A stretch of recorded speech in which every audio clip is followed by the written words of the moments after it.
Dernière période de ce numéro de la Grande Team. Merci d'être avec nous. Je vous rappelle qu'on est en direct jusqu'à 22h et que ce soir, nous avons le plaisir de recevoir sur le plateau de la Grande Team Donès, lead vocal du groupe Les Leaders, qui est venu nous parler de sa passion pour le sport. Oui, c'est un grand sportif, un grand footballeur, n'est-ce pas? Au quartier. Au quartier, tout le monde parle de moi. Eh ben, absolument. Absolument. Alors, Donès, est-ce que vous avez suivi un petit peu l'actualité sportive cette semaine? Ouais. Quelles ont été les infos qui vous ont le plus marqué? La mort du président de la FIFA, M. Sidi Diallo, qui a fait beaucoup pour le football ivoirien, avec qui nous avons remporté notre dernière CAN. Et la mort du footballeur international Diego Maradona. Oui. Vraiment, ça a beaucoup attristé tout le monde. Deux grosses pertes cette même semaine. Pour le football, en tout cas, vraiment, c'est quelque chose qui m'a beaucoup attristé. Voilà. Je vais vous poser la même question à vous, Yellow. Qu'est-ce qui vous a le plus marqué cette semaine? Au risque de se répéter, ce sont les deux grosses actualités tristes. On a vécu une semaine très noire, déjà avec la mort du feu président Sidi Diallo, président de la Fédération ivoirienne de football. À peine qu'on se remettait de cette situation tragique-là, qu'on apprenait encore la mort de Diego Armando Maradona, que nous, on n'a pas connu étant jeunes. Je pense que ces deux disparitions-là ont fait véritablement du mal au football mondial et africain. C'était une semaine difficile, je vous assure, parce que Sidi Diallo, le président de la fédération, j'ai même envie de dire un aîné qui est parti. Et puis mon footballeur préféré, Diego Maradona, qui est parti également. Celui qui aura bercé mon enfance et mon adolescence. Bon, deux événements vraiment tragiques cette semaine. Mais ainsi va la vie. Ils auront servi le football à leur manière et bien servi. Sidi, en tant que président de la fédération, avec quelques acquis. Et puis Diego, qui nous aura donné des sensations incroyables. Exceptionnelles. Allez, ils sont partis. Ouais. Oui. On termine avec vous, Henri Jo. La mort du président Sidi, mais surtout l'hommage qui a été rendu à la Fédération ivoirienne de football. J'y étais avec beaucoup de larmes, beaucoup de tristesse, beaucoup d'anecdotes. Voilà. Donc, c'est vrai, il y a eu Maradona, mais moi, je retiens plus le départ de M. Sidi Diallo. Oui. Allez, je vous rappelle la question sondage pour laquelle vous pouvez interagir avec nous en nous disant ce que vous en pensez, sur la page Facebook de la 3. La sorcellerie et le fétichisme peuvent-ils faire gagner un match? Eh bien, justement, c'est la question qu'on vous a posée dans le Niaga des supporters.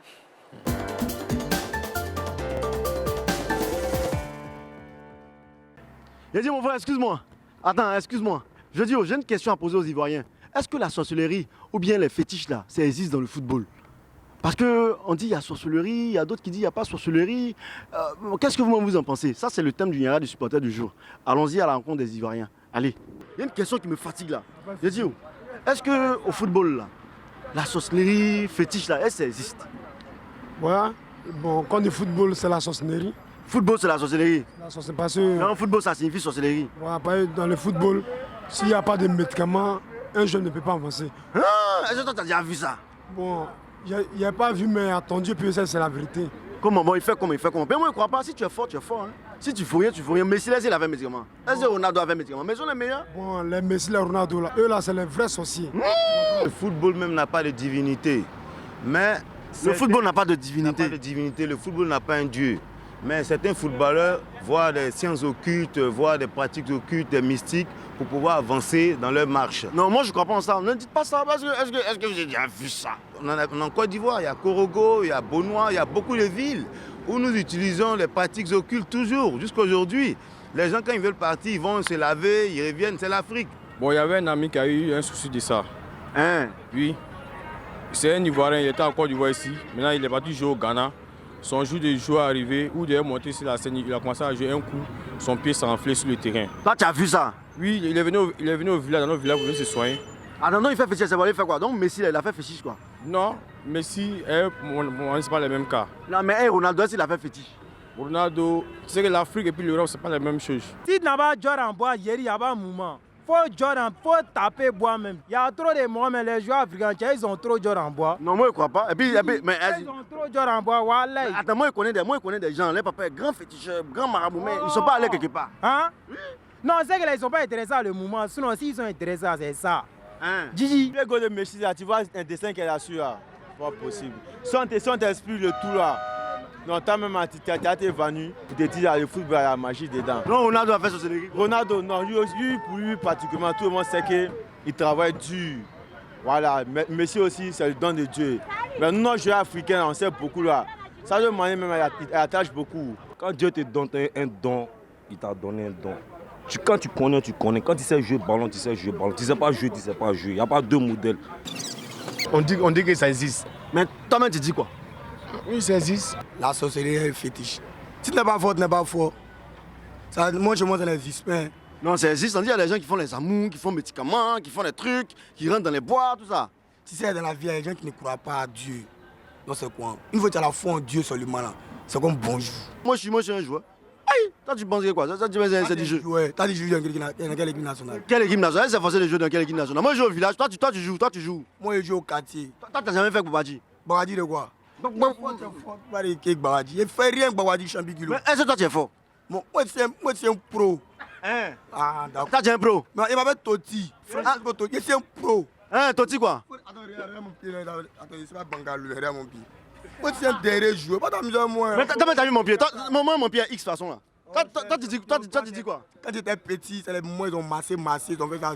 Moi, c'est une points naturelle, ça. Moi, c'est Babadi qui a fait pied sur là où je suis. C'est parce que l'entraîneur ne veut pas me sélectionner. Non, l'entraîneur, il a un problème avec moi. C'est le moi comme vous, quand vous n'êtes pas talentueux, vous dites non, après, c'est les sorciers. Si tu es fort, champion kilo. Mais si c'est Babadi, quoi? C'est Babadi. Toi, tu le connais où? Moi, mais on a fait l'enfance, ça, je sais pas. Lui, il avait enfance avec Messi. Non, les débats, ça va. Bon, les gars, moi, je suis fatigué. Est-ce que sorcellerie existe dans le football? Il y a eu des réponses pas possibles. Il y a des gens qui disent que ça existe, il y a d'autres qui disent que ça n'existe pas. Bon, en tout cas, moi, je ne peux plus marcher. Je suis fatigué, m'asseoir un peu, il y a me reposer. Je dis, mais qu'est-ce que vous en pensez? Après, c'est vous qui voyez. Hein. Sinon, moi... Bon. Le dernier intervenant, c'est un vrai champion. Un champion kilo. Champion kilo. Alors, champion kilo. Tu es fort. Son enfant, c'est Messi, là, ça me fatigue. C'est un vrai petit Ivoirien. Il était en France, c'est Messi. Alors, qu'est-ce que vous en pensez ici, autour de la table? Ça, là. Est-ce que la sorcellerie et le fétichisme peuvent faire gagner un match? Henri Jo? Ça là. Non, je ne pense pas. Ok. Non. Moi, je crois au talent. Il y a des footballeurs très talentueux. Je crois au travail, parce qu'il y a des footballeurs qui travaillent énormément. Et je crois à la stratégie. Au football, on met en place des stratégies, on se donne les moyens pour gagner. Et c'est au sport de façon générale. Tous les champions du monde, tous les champions olympiques font beaucoup de sacrifices pour arriver pour atteindre leur but. Autrement, sur le fétiche, la sorcellerie faisait gagner. Il y a certains pays en Afrique qui ont cette réputation-là, qui auraient pu être champions d'Afrique et champions du monde à plusieurs reprises. Ce n'est pas le cas. Là, quand on regarde les lutteurs sénégalais, ils font beaucoup de maraboutage dans leur compétition de lutte. Je suppose que bon, ils sont dans la pratique tous les jours. Bon, si c'était vrai, ils auraient été champions du monde, champions olympiques. Il n'y aurait même pas eu de perdant. Voilà, il n'y aurait même pas eu d'adversaire, etc. Bon, donc, moi, je crois au talent, je crois au travail, je crois à la mise sur pied d'une équipe avec de vrais moyens. Voilà. Donès? Non, moi, je ne crois pas. Non, je ne crois pas parce que déjà, tout le monde est en train de souligner ça. Il faut travailler. Il faut travailler. Aujourd'hui, le football a tellement évolué. Tu peux être meilleur, mais ce sont des schémas de jeu, des tactiques. Tout est déjà positionné sur le terrain. Le coach met un bon système et puis il y a comment on peut dire ça, une volonté personnelle même pour les joueurs de pouvoir se donner dans le match, de pouvoir bien jouer. Voilà, donc tu vas aller si tu veux être le meilleur joueur, si le schéma ne correspond pas non plus à... Si tu veux, il faut aller attacher. S'ils ont bien sécurisé les trucs là, ça ne va pas aller quelque part. Ils vont te gagner, il faut laisser. Il ne faut même pas te fatiguer. Allez, rapidement, Yellow. Non, naturellement, le fétichisme ou l'occultisme ne fait pas gagner un match. Toutefois, il existe bien évidemment dans le sport, parce qu'on a reçu des footballeurs ici, ou des sportifs qui ont affirmé que dans les vestiaires, il y avait des fétiches, il y avait ce qui ressemblerait même à d'autres choses. Donc oui, il faut travailler le talent, mais on n'oublie pas qu'il y a l'occultisme et le fétichisme dans le sport. D'accord, très bien. Allez, on va avancer, hein, oui, dans le contenu de l'émission. On va parler de la finale de la Ligue des champions de la CAF. Qui vient à peine de s'achever. On rappelle que cette finale a opposé le Zamalek à Al Ahly, deux géants du football égyptien. Eh bien, sachez que Al Ahly s'est imposé 2-1 face au Zamalek. Donc, Al Ahly est le nouveau champion d'Afrique. Un champion bien connu, un vrai redoutable champion qui est, on va dire, dans son marigot. Un peu comme l'équipe de Séville avec la Ligue Europa en Europe. 2-1. Je pense que ce sont les Égyptiens qui ont ouvert très tôt le score. Dès l'entame du match. Derrière, il y a une superbe égalisation du joueur du Zamalek, mais vraiment un très beau but. On va voir l'action, un travail personnel, individuel, la frappe est magnifique, pleine du canne. Là, c'était l'égalisation de l'équipe du Zamalek. Et puis après, il y a le deuxième but égyptien, enfin le deuxième but du Al Ahly qui va venir après. Victoire 2-1. 9e sacre pour l'équipe du Al Ahly. Bravo à cette équipe-là. C'est le meilleur club sur le continent africain. C'est la meilleure équipe. Bon, elle confirme encore son potentiel. Et puis le football égyptien qui continue de régner et de dominer au niveau des compétitions, aussi bien avec l'équipe nationale, aussi bien avec les clubs. Ça fait le 3e club connu pour la Coupe du monde des clubs. On parlait du club de Doha qui devrait évoluer plus le Bayern de Munich. On attendait bien sûr les clubs. Donc voilà, le club de Al Ahly vient s'ajouter à ces clubs-là qui vont disputer la Coupe du monde des clubs. Al Ahly, aujourd'hui, bon, je ne sais pas si on doit encore présenter cette équipe de Al Ahly. Je dirais c'est l'ogre africain. Dans ce match, quand même, c'était un duel. 9e titre. Hein. 9e titre, un duel entre deux clubs égyptiens. Je dirais que les deux clubs qui, en quelque sorte, en griffe, se détestent du côté de l'Égypte. Heureusement, je dirais heureusement que ça s'est joué sans spectateurs, parce que peut-être derrière, on aurait eu d'autres choses aussi. Les spectateurs avaient assisté à cette rencontre, d'autant plus que ça s'est joué du côté de l'Égypte. Donc, je dirais félicitations à cette équipe de Al Ahly. Et puis, ben, voilà, que cette équipe représente très bien l'Afrique lors de la Coupe du monde des clubs. Alors, parlons de l'entraîneur du club d'Al Ahly, Pitso Motsemane, arrivé au club il y a seulement 1 mois. Et puis, c'est son 2e titre de Ligue des champions de la CAF. La première fois, c'était avec le club de Mamelodi Sundowns. Et puis là, et sachez que quand il a gagné avec Mamelodi Sundowns, eh ben, c'était face aux Zamalek. Et là, il remet... Donc le Al Ahly face aux Zamalek encore. Il aime bien le Zamalek. Ben, bravo, bravo, félicitations à lui. Qu'est-ce qu'on peut dire par rapport à ça?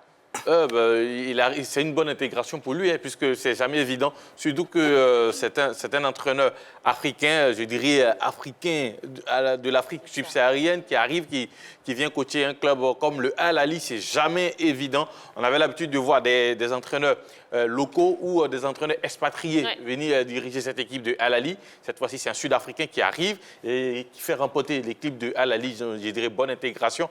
Et il est bien parti pour durer dans ce club. Et justement, Pitso Motsemane qui a gagné face à un entraîneur portugais, Pacheco. Ouais, donc c'est quand même un bon signe quand même pour les entraîneurs africains, les entraîneurs locaux. Belmadi avec l'Algérie, Aliou Cissé avec le Sénégal, lui avec l'équipe de Al Ahly. Donc peut-être dans quelques années, on le verra avec peut-être l'équipe sud-africaine à la tête de Bafana, pourquoi pas. Et ça va faire aussi, je dirais, ça va allonger cette liste de sélectionneurs africains. Magasuba au Mali, bon, ben, c'est la preuve que les entraîneurs africains sont de qualité. Et là, c'est vraiment un exploit pour un Sud-Africain aller entraîner une équipe au nord et comme le Al Ahly. Une équipe qui est très souvent un peu conservatrice, j'ai envie de dire, mais vraiment bravo à lui. Et puis la belle réussite face toujours à cette équipe du Zamalek. Mais cette finale-là est une belle réussite parce que ça a été un très bon match. En tout cas, ce qu'on a vu au début du match avant l'entame de cette émission, c'est une belle réponse de la Confédération africaine de football qui montre aux yeux du monde qu'elle est capable d'organiser des matchs sans public. Elle est capable de terminer sa Ligue des Champions à un moment où va commencer d'ailleurs la nouvelle Ligue des Champions pour la nouvelle année, pour la nouvelle saison. Donc c'est une très belle réponse pour la Confédération africaine de football football et pour la Fédération égyptienne de football qui nous offre là un très beau spectacle, un plateau de choix avec une belle équipe du Al-Ali. Bon, maintenant, la saison est terminée. Pour ce qui est fini, place maintenant à la nouvelle saison avec le RCA face à ASCO.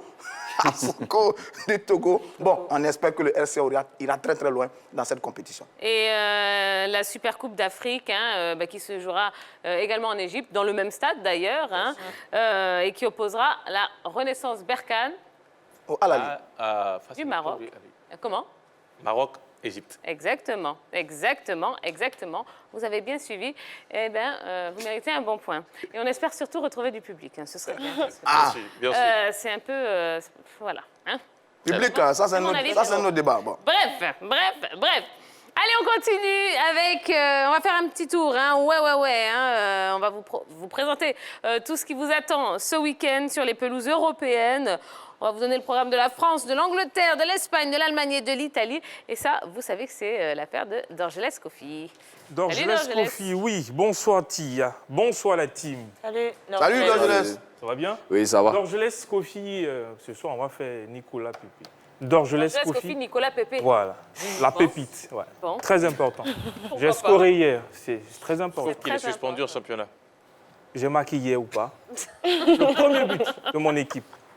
On va commencer par la France au Strasbourg contre l'équipe de Rennes, en but partout. Pour l'instant, samedi 28, Marseille-Nantes. On aura Paris Saint-Germain, Bordeaux dimanche, Lyon, Stade de Reims, Lorient, Montpellier, Monaco, Nîmes, Metz de Dibo Maïga affronte Brest. On aura Nice, Dijon, Saint-Étienne, Lille en France. D'accord. Allez. L'équipe de Lille, moi je vais suivre l'équipe de Lille quand même qui oppose une très belle résistance au Paris Saint-Germain. Lille, on le rappelle, cette équipe qui est derrière le Paris Saint-Germain depuis le début de la saison. C'est 6 victoires, 4 nuls pour une seule petite défaite. Donc c'est une équipe qui est en forme, non seulement en championnat et aussi en Ligue Europa. Et puis on va suivre également Marseille. Marseille qui a réussi l'exploit d'aligner 13 défaites en Ligue des Champions et qui va peut-être se concentrer sur les affaires locales pour espérer se relancer. Ça sera face à qui? Face à Nantes. Nantes pourrait profiter aussi de leur fatigue aussi de la Ligue des Champions pour pouvoir les battre. Je n'ai pas dit ça, mais bon, Marseille a 2 matchs en moins, donc on espère que peut-être cette équipe de Marseille pourra se réveiller en championnat. Paris-Bordeaux. Non, on n'a pas trop le temps, donc on va faire championnat suivant. On va partir en Angleterre rapidement. Crystal Palace de Wilfried Zaha affronte l'équipe de Newcastle 0-0. Brighton, Liverpool, Man City, Burnley, Everton, Leeds United, West Brom contre Sheffield le dimanche. Southampton, Manchester United, Chelsea contre Tottenham, Arsenal de Nicolas Pépé contre Wolverhampton de Willy Bolly, Leicester, Fulham et puis on aura West Ham contre Aston Villa. Chelsea-Tottenham, c'est le match que tout le monde verra le dimanche. C'est le 3e contre le nouveau leader qui est l'équipe de Tottenham qui a fait une superbe victoire face à City lors de la précédente journée, 2-0. Une équipe de Tottenham qui retourne son football. Mourinho semble avoir trouvé toutes ses marques avec cette équipe de Tottenham. L'équipe carbure en ce moment 4 succès consécutifs pour cette équipe de Tottenham face à Chelsea. Chelsea qui est en pleine forme également. Eh bien, c'est ce match-là qu'on verra du côté de l'Angleterre pour cette journée du côté de la Première Ligue. Le match phare, Chelsea-Tottenham. Et c'est surtout le match entre l'entraîneur et l'élève, puisque Mourinho avait été l'entraîneur de Lampard. Eh ben oui. Allez, direction l'Espagne. Vamos, Espagne. Vamos a Espagne, monsieur. Vamos a Espagne. Voilà, c'est important. Ne pas les cours. Ne suivez pas les coups. Oui, on a eu le match Valladolid contre les 21-0 pour Valladolid.